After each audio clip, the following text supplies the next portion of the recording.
ஓகேண்ணா. வந்து அவகோடா.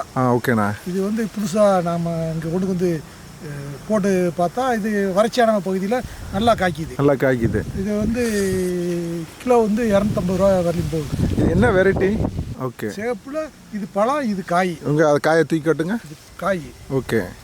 இது வந்து பழம். ஏன்னா பொதுவாக அவக்கடை வந்து பச்சை தான் இருக்கும். அது ரேட்டு வந்து பார்த்தீங்கன்னா கொஞ்சம் 100 ரூபாயிலேருந்து 150 ரூபாக்குள்ளே போகும். இது சிவப்பு நட்டுருக்கீங்க சிவா. இப்போ வந்து இது வந்து இந்த சேப்பு வெரைட்டியில் போட்டிருக்கோம். இது வந்து நல்ல ரேட்டு போகுது, 250 ரூபா வரையும் போகுது. மற்ற பச்சை வந்து ஒரு 150 ரூபா 100 ரூபா தான் போகுது. இது 250 ரூபா வரையும் போகுது. இது வருஷத்தில் 2 காப்பு காய்க்குது. மற்ற விவசாயத்தை காட்டிலும் இது நல்ல வருமானமும் இருக்குது, செலவும் கம்மி, தண்ணியும் கம்மி. இது வந்து இப்போ நீங்கள் தான் ஃபஸ்ட்டு உங்கள் நண்பர் தோட்டம் நண்பர் போட்டிருக்காரு. தேனியிலே ஆல்ரெடி ஒருத்தர் விதைக்கண்டு போட்டிருக்காரு. நீங்கள் வந்து கிராஃப்டட், அதாவது ஒட்டு கட்டுற நடவு போட்டிருக்கீங்க. இது எந்த அளவுக்கு சக்ஸஸ்?